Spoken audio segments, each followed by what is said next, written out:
अस्सलाम वालेकुम दोस्तों, अॼु असीं पढ़ंदासीं chemical reactions and its types. तमामु आसान तरीक़े सां अचो त सम्झण जी कोशिशि कयूं था। ते थोरो पेजिस क्लियर ज़ार न आहिनि। नेक्स्ट टाइम कोशिशि कंदुसि त स्लाइड सुठे तरीक़े सां ठाहे तव्हांजा अॻु पेश कयां, जीअं क्लियरली राइटिंग शो थिए।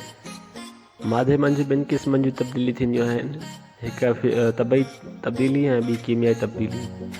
केमियाई तब्दीली छा हूंदी आहे? केमिकल चेंज खे सम्झण जे लाइ मां हिते ॿ पॉइंट्स लिखियूं आहिनि। पहिरीं पॉइंट में आहे नॉट ईज़ीली रिवर्स्ड, यानी कि अहिड़ी तब्दीली जंहिंखे वराए असुल सूरत में न आणे सघिजे। ॿी पॉइंट आहे न्यू प्रोडक्ट फॉर्म्ड। कीमियाई तब्दीली मंझि नयूं शयूं ठहंदियूं आहिनि, नवां प्रोडक्ट्स ठहंदा आहिनि। ऐं कीमियाई तब्दीलियुनि जा हेठि मिसाल मां ॾिना आहिनि: burning, cooking and rusting. Burning मतिलबु कंहिं शइ जो ॿरणु, जलणु। ऐं जीअं काठ जो ॿरणु थींदो आहे, मेणबती जो ॿरणु थींदो आहे। काठ सड़ी करे खाक जी सूरत में तब्दील थींदो आहे, जेको खाक वरी वापसि काठ जी सूरत में नथी अची सघे।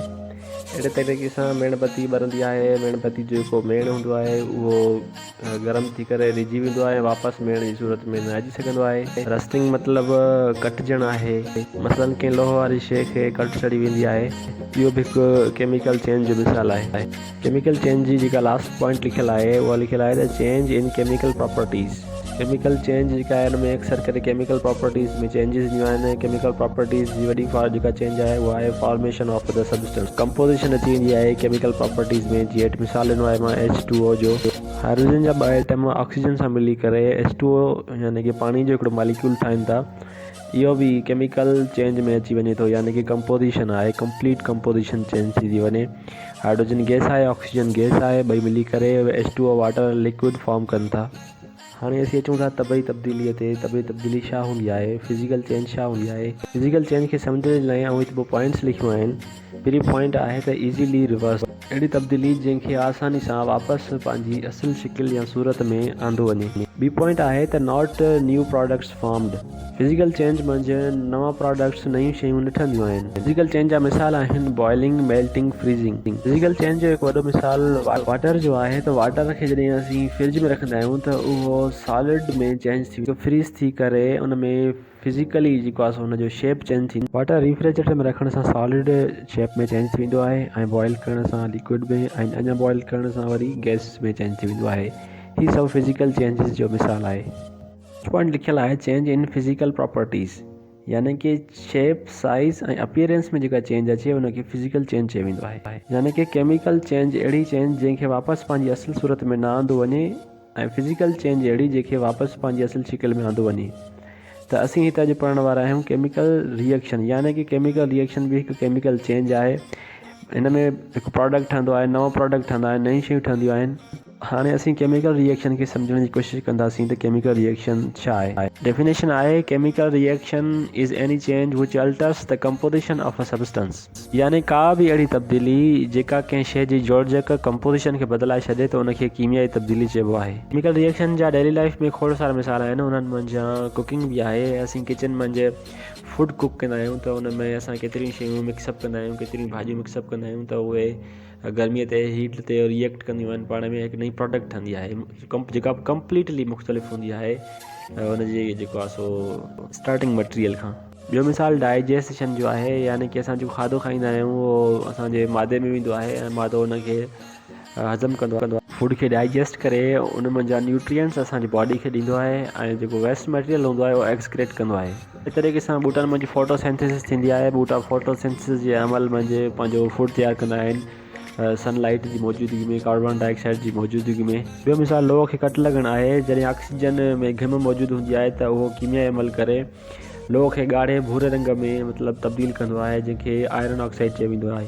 ॿियनि लफ़्ज़नि में त केमिकल रिएक्शन हिकु अहिड़ो अमल आहे जेको नयूं शयूं ठाहिण में मदद करे थो। मसइलनि असीं मशीन्स इस्तेमालु कंदा आहियूं शयूं ठाहिण जे लाइ। असीं उन्हनि में रॉ मटीरियल्स विझंदा आहियूं मशीन में, ऐं उहे असांखे प्रोडक्ट्स ॾींदियूं आहिनि। अहिड़े तरीक़े सां कंप्यूटर में प्रोसेसिंग थींदी आहे। जॾहिं असीं कैलकुलेट कंदा आहियूं, मसइलनि 2+2 कंप्यूटर खे असां इनपुट ॾींदा आहियूं त कंप्यूटर उनखे प्रोसेस करे असांखे रिज़ल्ट में 4 ॾींदो आहे। अहिड़े तरीक़े सां केमिकल रिएक्शन बि हिकु अहिड़ो प्रोसेस आहे जंहिंमें असीं 2 नयूं शयूं असांखे ठहंदियूं आहिनि। 2 शयूं जॾहिं असां रॉ ॾींदा आहियूं त असांखे हू प्रोडक्ट ॾींदो आहे। हिते कुझु केमिकल रिएक्शन जा मिसाल आहिनि त कार्बन जो हिकु एटम ऐं ऑक्सीजन जा 2 एटम जॾहिं रिएक्शन कनि था त कार्बन डाइऑक्साइड गैस ठहे थी, जंहिंजूं ख़ासियतूं रिएक्टेंट्स खां बिल्कुलु मुख़्तलिफ़ आहिनि। अहिड़े तरीक़े सां ॿियो मिसाल आहे हाइड्रोजन जा 2 एटम ऐं ऑक्सीजन जो हिकिड़ो एटम पाण में रिएक्शन कनि था त H2O वाटर जो मॉलिक्यूल ठहे थो, जंहिंजी प्रॉपर्टीज़ बिल्कुलु मुख़्तलिफ़ आहिनि रिएक्टेंट्स खां, छाकाणि जो हाइड्रोजन गैस आहे, ऑक्सीजन गैस आहे ऐं H2O वाटर आहे यानी कि लिक्विड आहे। टियों मिसाल आहे हाइड्रोजन जो हिकु एटम ऐं क्लोरीन जो हिकिड़ो एटम रिएक्ट करे HCl ठाहिनि था यानी कि हाइड्रोक्लोरिक एसिड।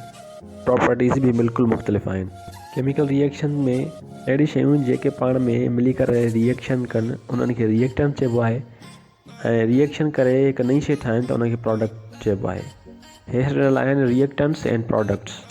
केमिकल रिएक्शन खे रिप्रेज़ेंट करण जे लाइ असीं केमिकल इक्वेशन इस्तेमालु कंदा आहियूं, त अचो केमिकल इक्वेशन खे सम्झूं था। डेफिनेशन आहे the representation of a chemical change in term of symbols and formula is called chemical equation. Chemical equation जे ज़रिए असीं सिंबल्स ऐं फार्मूला जी सूरत में केमिकल रिएक्शन खे पेश कंदा आहियूं।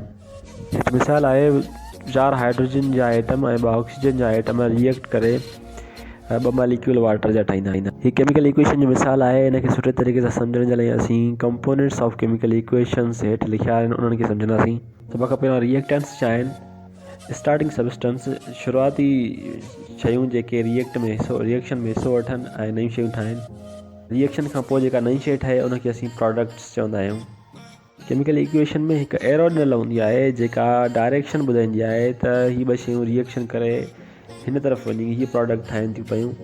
इन एरो ते का बि कंडीशन अप्लाई थींदी आहे यानी कि हीट अक्सर करे हीट लिखी वेंदी आहे, छाकाणि जो जेके अक्सर रिएक्शन्स हूंदा आहिनि उहे हीट जी प्रेजेंस में थींदा आहिनि। अहिड़े तरीक़े सां रिएक्टेंट्स एंड प्रोडक्ट्स जेके हूंदा आहिनि उहे एरो जे ज़रिए सेपरेट कया वेंदा आहिनि। हाणे चवंदा कोएफिशिएंट। केमिकल इक्वेशन में कोएफिशिएंट हूंदो आहे। केमिकल इक्वेशन में कंहिं फार्मूला या एटम जे अॻियां हिकु नंबर लिखियो वेंदो आहे जंहिंखे कोएफिशिएंट चइबो आहे। मथे मिसाल में लिखियलु आहे 2H2। मतिलबु 2 जेके आहिनि उहे ज़रब कया विया आहिनि। 2 सां 4 हाइड्रोजन जा एटम थियनि था ऐं 2 ऑक्सीजन जा रिएक्शन करे 2 मॉलिक्यूल ठाहिनि था वाटर जा। केमिकल इक्वेशन में एक्सप्रेशंस थींदा आहिनि जंहिंमें असीं रिएक्टेंट्स एंड प्रोडक्ट्स जी स्टेट ॿुधाईंदा आहियूं त ही कहिड़ी स्टेट में जा आहिनि। उन्हनि मंझि हिकु लेटर लिखियो वेंदो आहे। G means gas, L means liquid, S means solid.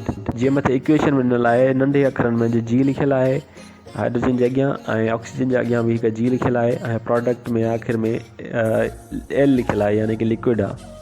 Chemical equation खे बैलेंस बि कयो वेंदो आहे यानी कि रिएक्टेंट साइड जो जेके एटम आहिनि ऐं प्रोडक्ट साइड जो जेके एटम आहिनि उहे ॿिन्हिनि जो तादादु साॻियो हुजणु घुरिजे।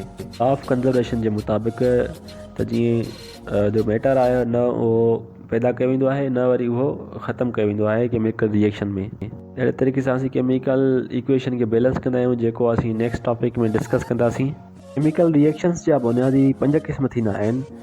पहिरियों डिकम्पोज़िशन रिएक्शन्स, ॿियों एडिशन रिएक्शन, टियों सिंगल डिस्प्लेसमेंट रिएक्शन, चौथों डबल डिस्प्लेसमेंट रिएक्शन ऐं 5 कंबस्शन रिएक्शन। अचो त हिकु हिकु करे असीं इन्हनि खे सम्झूं। पहिरियों आहे डिकम्पोज़िशन रिएक्शन। डिकम्पोज़िशन रिएक्शन जी डेफिनेशन आहे the reaction in which chemical substances decompose into 2 और मोर substances is called decomposition reaction. अहिड़ो कीमियाई अमल जंहिंमें का केमिकल सब्सटेंस भॼी तक़सीम थिए 2 सादनि शयुनि में विरहाइजी वञे उनखे डिकम्पोज़िशन रिएक्शन चइबो आहे।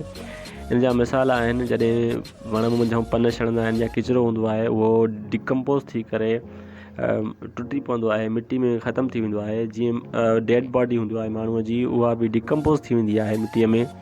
डिकम्पोज़िशन में कंपाउंड्स मॉलिक्यूल्स टुटंदा आहिनि, इन्हनि जा बॉन्ड्स टुटंदा आहिनि। जी इक्वेशन आहे A एंड B हीट जी मौजूदगी में टुटनि था A ऐं +B में। मिसाल आहे कैल्शियम कार्बोनेट जो यानी जेके असीं सिंधीअ में चुन जो पथर चवंदा आहियूं, गर्मीअ जी मौजूदगीअ में रिएक्शन कंदो आहे यानी कि टुटी पवंदो आहे। कैल्शियम ऑक्साइड ऐं कैल्शियम कार्बन डाइऑक्साइड में विरहाइजी वेंदो आहे जीअं हेठि ॾिनल आहे। इन तरीक़े सां पोटेशियम क्लोराइड गरम करण सां रिएक्ट कंदो आहे, टुटंदो आहे पाण में। पोटेशियम क्लोराइड ऐं ऑक्सीजन में जेको आहे सो गैस आहे उन में टुटी पवंदो आहे। डिस्कशन हुई डिकम्पोज़िशन रिएक्शन जे बारे में। ऐं नेक्स्ट टाइप ते अचूं था असीं। में आहे addition reaction. 2 or more substances react together to form a single substance. The reaction is called addition reaction. हाणे अहिड़ो कीमियाई अमल जंहिंमें 2 या 2 खां वधीक शयूं पाण में मिली हिकु शइ ठाहिनि त अहिड़े अमल खे एडिशन रिएक्शन चयो वेंदो आहे। इक्वेशन आहे ए हिकिड़ो एलिमेंट जो एटम आहे ऐं बी बि हिकिड़ो एलिमेंट जो एटम आहे। ॿई पाण में रिएक्शन करे मिली करे ए ऐं बी हिकु गॾियल हिकु प्रोडक्ट ठाहिनि था। मिसाल इन लाइ आहे कैल्शियम ऑक्साइड कार्बन डाइऑक्साइड सां कीमियाई अमल करे कैल्शियम कार्बोनेट ठाहे थी। ॿियो मिसाल आहे Na ऐं Cl सोडियम जा ॿ जेको आहे सो एटम ऐं क्लोरीन जा ॿ एटम पाण में रिएक्ट करे सोडियम क्लोराइड हिकु लूण जो कंपाउंड ठाहिनि था। अहिड़े तरीक़े सां H2 + Cl2 पाण में रिएक्ट करे 2HCl ठाहिनि था, हाइड्रोक्लोरिक एसिड। ही हिकिड़ी बैलेंसिंग जो सिस्टम हिन में थींदो आहे। नंबर्स जेकी इक्वेशन बैलेंस थींदी आहे उहा नेक्स्ट टॉपिक में असीं डिस्कस कंदासीं। हाणे आहे single displacement reaction. The reaction in विच N atom or a group of atom is replaced by another atom is called displacement reaction। यानी अहिड़ो कीमियाई अमल जंहिंमें कंपाउंड मां हिकु एटम या एटमनि जो को ग्रुप ॿियो एटम या एटमनि जे ग्रुप खे हटाए पाण उन जी जाइ वठे त अहिड़े अमल खे डिस्प्लेसमेंट रिएक्शन चइबो आहे। हिन में हिकिड़ो एटम ॿिए एटम खे डिस्प्लेस कंदो आहे ऐं पंहिंजी जॻह वठंदो आहे। इक्वेशन में आहे A + BC। Next product side ॾांहुं A CA सां अटैच थी थो वञे ऐं B अलॻि थी थो वञे, यानी कि A CA सां जॻह वठे थो ऐं C A सां डिस्प्लेस थी थो वञे। हेठि मिसाल ॾिनल आहे ज़िंक हाइड्रोजन क्लोराइड HCl मां हाइड्रोजन खे हटाए ज़िंक क्लोराइड ठाहे थो। अहिड़ी तरह सोडियम बि हिकु धातु आहे, पाणीअ सां कीमियाई अमल करे सोडियम हाइड्रो ऑक्साइड NaOH ऐं हाइड्रोजन गैस तैयार कंदो आहे। Double displacement reactions. The reaction in which both the reactants are decomposed and exchange their partners to form the two new compounds। There is an exchange of ionic radicals in the double displacement reaction। यानी अहिड़ो अमल जिनमें ॿ chemical compounds पंहिंजे partners हिक ॿिए सां change कनि मटाइनि ऐं ॿ नवां कंपाउंड ठाहिनि, उनखे ॿिटे हटाव वारो कंहिं अमल चयो वेंदो आहे, यानी कि डबल डिस्प्लेसमेंट रिएक्शन चयो वेंदो आहे। आमतौर ते आयोनिक रेडिकल्स जी मटासटा थींदी आहे। आयोनिक रेडिकल्स यानी कि हिकिड़ो आयन ठहंदो आहे, उनखे रेडिकल चइबो आहे, जेको फ्री रहंदो आहे कंपाउंड्स विच में, जेको चेंज थींदो रहंदो आहे हुन में डबल डिस्प्लेसमेंट में। हिते इक्वेशन आहे AB + CD रिएक्ट कनि था, चेंज थी कनि था, हिक ॿिए खे डिस्प्लेस करे AD सां अटैच थिए थी ऐं प्लस में CB सां अटैच थिए थी। मिसाल तौरु जॾहिं सोडियम क्लोराइड NaCl खे सिल्वर नाइट्रेट AgNO3 जे ॻार सां कीमियाई अमल कराए वेंदो आहे त उहे पंहिंजे साथी पार्टनर्स हिक ॿिए सां चेंज कंदा आहिनि, डिस्प्लेस कंदा आहिनि, जेकरे ॿ मुख़्तलिफ़ कंपाउंड यानी कि सिल्वर क्लोराइड AgCl ऐं सोडियम नाइट्रेट NaNO3 ठही पवंदा आहिनि।